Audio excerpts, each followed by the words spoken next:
Welcome to the Little House Podcast.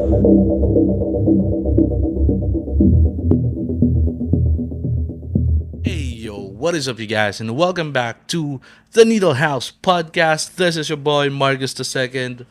Kamusta na kayo? Sana okay lang kayo lahat. Yon.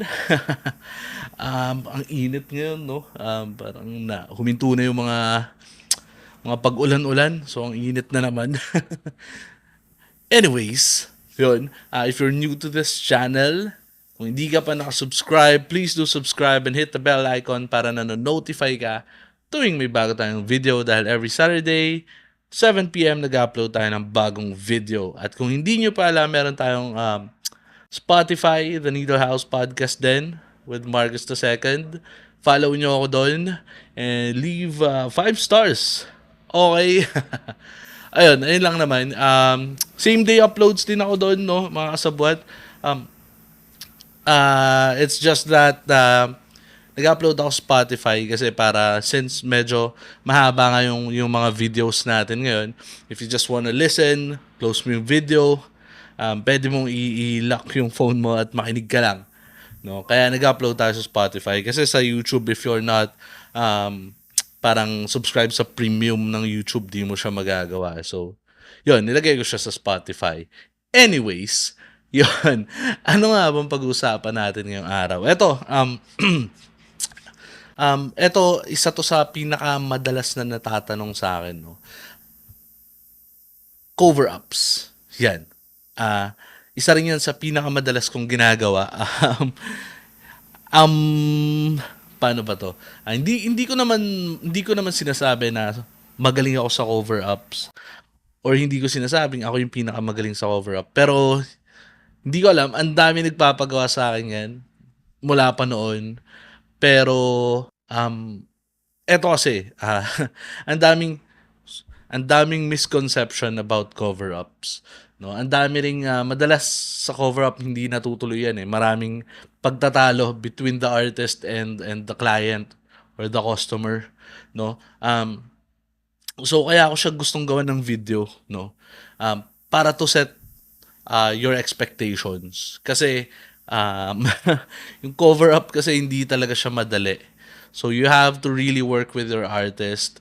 You have to have an open mind, open communication with the artist para magkaintindihan kayo para hindi pumangit yung tattoo. Okay? So pag-usapan natin yan.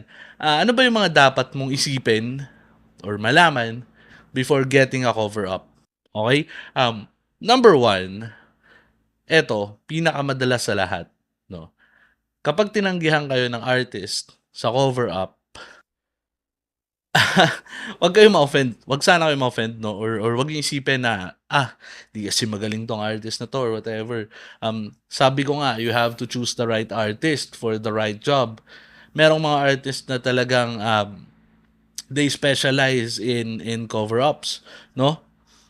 So, kapag kasi ganun, syempre, expect mo, talaga magaling mag-cover up yung artist na yan kasi yun yung specialization niya eh. Pero if you parang nag-walk in ka sa mga tattoo shop tapos nagtanong ka about sa cover up at tinanggihan ka nila or hindi nila ginawa yung gusto mo or feeling mo ang dami nilang sinasabi na ayaw nila or hindi nila ginagawa yung tattoo, yung cover up, pag ganun kasi, mga kasabwat, no, may ibig sabihin yun. So, sabi ko nga, you need to have an open communication, an open mind with your, regarding this cover-up. Kasi nga, hindi siya madali, no? Especially if the tattoo is well done, no? Maganda yung pagkaka-lining, maayos yung pagkaka-color pack, mas maganda yung gawa, mas mahirap siyang takpan. Okay? Yun. Ano pa? Hindi laging masusunod yung design na gusto mo. Kasi, pinakamadalas dyan, parang 100% of the time, the reason bakit hindi natutuloy yung cover-up is hindi gusto ni customer yung binibigay na design ni artist. Eto, last time meron to eh. And then maayos yung cover up ko last time. Maayos kami nagkausap ni customer. Pero meron akong isang um, nag-inquire sa akin, no. Ang gusto niya, meron siyang tattoo sa likod na parang tribal scorpion na luma naman na siya. So, medyo faded na. Madaling i-cover up siya actually. Kasi hindi naman siya ganun kalinaw, hindi prominent yung lining, at madali lang siya i-cover up. Malaki naman yung space at marami naman ako naisip na pwedeng gawin. But the customer insisted na mas gusto niya is ganito lang. Mas gusto niya maliit lang. Gusto niya takpan ng something na meron siyang specific na gusto na sabi ko, hindi talaga ubra. Pwede, pero lalaki. So, hindi kami nagkasundo hanggang sa hindi na namin nagawa. No? At ayun na nga, dito na nga papasok yung sinasabi kong kailangan open mind kayo. Open-minded kayo kapag magpapa-cover up kayo. Kasi, unang-una, kaya nga na sinabi ko, hindi matutupad yung initial na gusto mo na design. Kasi we have to work around the original tattoo. Pangalawa, expect nyo na it's either mas malaki yung design or um, hindi masusunod yung gusto nyo na maliit lang yung itatakip sa kanya or light lang yung itatakip sa kanya, no? Kasi kung nakakapanood siguro kayo, eto alam ko kasalanan ng social media to tsaka ng mga banong tattoo artist. Yung mga ginagawa nila ng video, mga short clips na um, kukulayan nila ng skin tone or ng puti, tapos i-cover up nila. Sa picture, oo, may edit yan eh. Tsaka bagong gawa yan eh. Pwede siguro mukhang matatakpan. Pero pag gumaling yun, I doubt it. I doubt it na matatakpan siya. For sure, hindi talaga siya matatakpan ng buo. May makikita at makikita kang lumang tattoo doon. So, kasalanan nila yan kung bakit mas dumadami yung mga customer na nagiging ang daming gusto doon sa cover up. So, kailangan matalino rin kayo as a customer, as a client. Matalino rin kayo na tama ba yun? Pwede ba talaga mangyari yun? 'Di ba?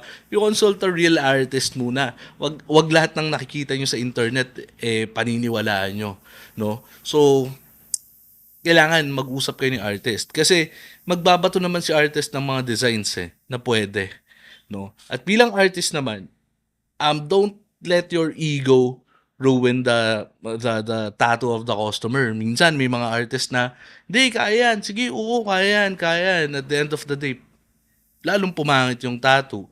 'Di ba? Um, parang dinala pa sa ibang artist na naman, panibagong cover up na naman. Ako meron akong ganong ginawa eh. Tinatuan siya, pumangit yung design, hindi nagustuhan ni client, pina-cover up sa iba. Wala nangyari hanggang sa sobrang hirap na talaga siya. At sabi ko talaga nung una, hindi talaga siya kakayanin eh. Pero ang nangyari syempre, we have to compromise, 'di ba? Na sinabi ko sa customer na baka hindi kaya.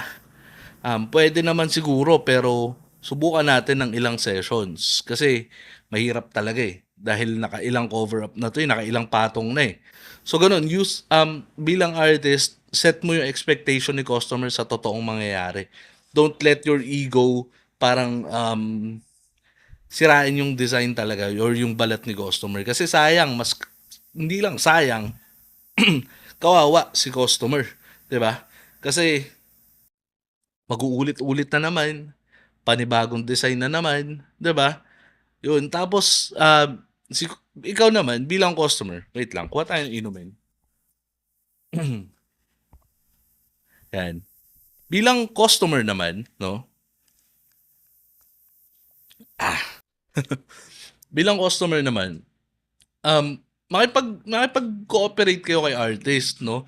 Kapag sinabi ni artist na hindi naman kaya na black yung lettering nung lumang tattoo mo tapos co-cover natin ng pink, ng sky blue, ng light colors, hindi kaya yun. 'Di ba? Maniwala kayo sa artist nyo. That's why you need to trust your artist. Kapag sinabi kasi ni artist na hindi kaya talaga, 'di ba? Hindi talaga kaya. Unless if you have other artist in mind, 'di ba, na kaya, ito na lang, 'di ba? Kung si artist mo sinabi na hindi nga niya kaya, 'di ba? Ako sinasabi ko talaga pag hindi ko kaya. Marami na akong tinanggihan na na cover up, no? Kasi bilang artist, hindi lang yung tattoo yung sisirain mo eh. Pati pangalan mo, 'di ba?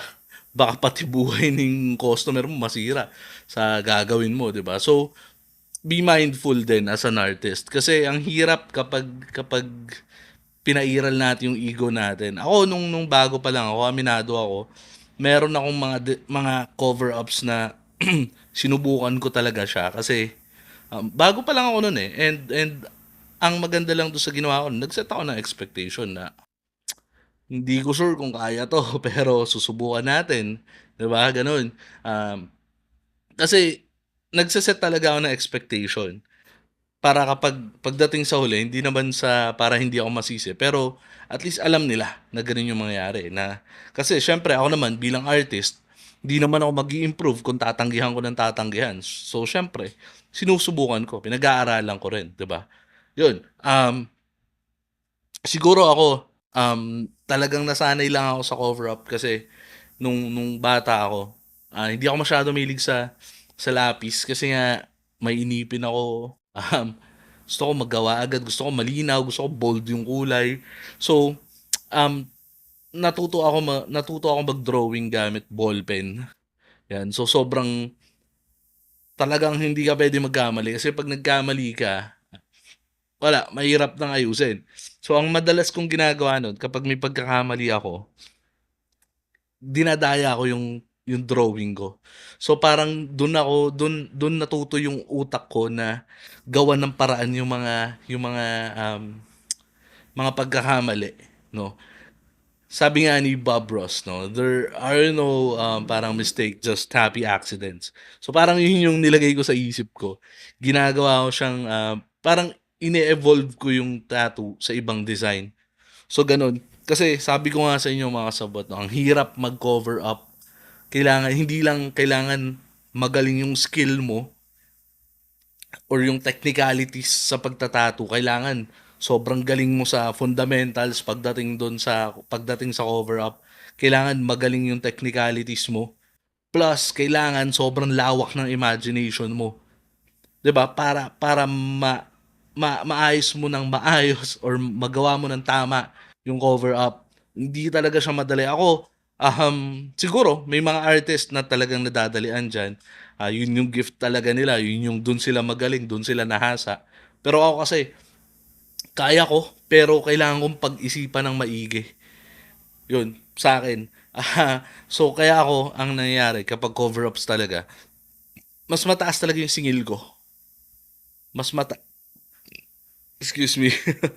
Mas mataas talaga yung sinisingil ko pagdating sa cover up kasi hindi talaga, baga hindi ko siya specialty, hindi ko siya forte, 'no? Um, iba yung sa cover up talaga, hindi siya katulad ng basta design lang, eh. Kasi magdo-drawing ka or magta-tattoo ka sorry, magta-tattoo ka sa lumang tattoo, 'di ba? Kumbaga hindi na siya malinis na papel, hindi na siya plain para gawan ng design. Meron ka ng meron kang kailangang i-work around na design na lumang tattoo, 'di ba? So, dun nagiging challenging eh sa paano mo palalapatin yung bagong design, paano mo matatakpan ng hindi awkward, ng hindi black lahat ng itatakip mo, paano mo lalaruin yung design para mai-cooperate, parang mai-blend dun sa lumang design. Ganon ako magtrabaho, ganon ako gumawa. Kasi, sensya na mga kasabot, medyo mainit kasi. So, naharap ko lang sana yung fan. Ayun, anyways, kailangan malikot yung imagination ni artist. Kasi, hindi siya pwedeng, actually ako ang ginagawa ko, if the customer wants to get a cover up, una tinitignan ko muna yung design, yung lumang design kung talagang masagwa na, takpan na lang namin, 'di ba? Kung kaya pang i-retouch, 'di ba? Kung kaya pang i-touch up, minsan sinasuggest ko talaga, ayusin na lang natin, pagandahin na lang natin kaysa i-cover up natin. Kasi maayos naman eh. It's just that kailangan ng it needs some parang some work, no? Para mas gumanda siya pero hindi siya necessarily kailangan na takpan ng buo, 'di ba? Minsan gano'n sinasabi ko sa customer, sinasabi ko naman yung totoo. Kasi sayang naman, maganda rin naman yung design, 'di ba, gano'n. Pero if it's like mga talagang tattoo na ayaw mo na talagang makita, ayaw mo ng balikan, well, 'pag gano'n, talagang kailangan natin takpan. Pero kailangan nga makipag-communicate ka kay artist, magpalitan kayo ng ideas, 'di ba? As an artist naman, hindi puwedeng ikaw lang yung magdedesisyon. Hindi puwedeng kung ano lang yung gusto mo, kung ano lang yung kaya mo. Siyempre kailangan work with your client, with the customer. 'Yun. Anything else na na pwede nating gawin, or if you guys have any ideas na ginagawa nyo, comment kayo sa baba, pwede natin yung pag-usapan. Or kung hindi ko din siya alam, 'di ba? May matututunan din ako sa inyo. Pero eto, ano pa? Isa pa, eto medyo nauuso to ngayon. Blackout, tapos tatatuan mo yung blackout design. 'Yun. Medyo mahirap lang siya, matrabaho siya. Tsaka hindi siya gano'n kadali, parang magawa. Hindi siya isang session kaya. As in, siyempre, ba-blackout mo, kailangan pagalingin mo muna yung blackout. Titignan mo kung may patches pa, kung meron pang may sumisilip pa na lumang tattoo, tatakpan mo ulit yun. Tapos kapag magaling na siya, then, tsaka ka palang magtatattoo ng bagong design. Ngayon, doon naman sa bagong design, ang mahirap naman doon is hindi hindi lahat ng color palette pwede, 'di ba? Siguro may mga tao na kaya, pero or siguro sa foreigner kaya kasi nakikita ko 'yun, pero parang kapag yung natural na kulay nating mga Pilipino, medyo mahirap siyang gawin, no? Pero kinakaya eh kasi nasubukan ko siya, meron akong ginawa. Um, Blackout na rin siya. Hindi naman siya blackout pero cover up siya. Tinakpan lang yung muka tapos nilagyan ko ng white na ink yung ginamit ko, nilagyan ko ng bungo, no? Yun, kaya siya pero kailangan malikot din yung isip mo. Kailangan very smart din yung pagkakagawa mo kasi baligtad naman siya, inverted siya. Hindi black yung panggagawa mo, kundi yung white. So ang nangyari kasi, syempre, ang idino-drawing ko nun or ang ginagawa ko is parang kumbaga sa papel, 'di ba? Pag nag-drawing ka gamit mo yung black ball pen, lalabas yung design. Pero ang ginawa ko nun, syempre white yung gamit ko, parang baligtad, parang yung papel yung dinodrawing ko, yung space yung dinodrawing ko instead na yung design mismo. So ganun yung ginawa ko. Medyo tricky siya, pero wag ka lang mawawala sa focus, kaya naman eh, 'di ba? Ayun, anyways, mabalik tayo sa cover up. For cover-ups, syempre, gaya nga ng sabi ko, nagiging limited din yung color palette natin. Para sa aming mga tattoo artist, sa ating mga tattoo artist, hindi lahat ng kulay pwede natin gamitin, no? At hindi din naman lahat ng pagkakataon pwede mong gawing black lang siya, 'di ba? Tapos magdadagdag ka lang ng konti sa gilid. Very obvious, no? Kailangan pag nag-cover up ka, nagbe-blend siya dun sa sa bagong design, tas hindi na siya mapapansin. Ganon. Yun yung parang um, ine-aim namin kapag cover up. So, minsan, ang nagiging mahirap kasi dyan is kapag pinilit natin or pinilit ni customer yung gusto niya, pinilit natin yung gusto natin, 'di ba? Lalong masisira yung tattoo eh. Although minsan parang nagagawa naman siya kasi bago nga, bagong gawa. Pero pag galing, kita na naman yung lumang tattoo, 'di ba? Pangit na naman. So, parang another session na naman. Tapos paano kung hindi mo pa na heads upan si customer, 'di ba? So, kailangan talaga, napapag-usapan ng maayos yan, 'di ba? So, ano pa yung mga dapat niyo expect? Yung pain for cover-ups, mas masakit siya.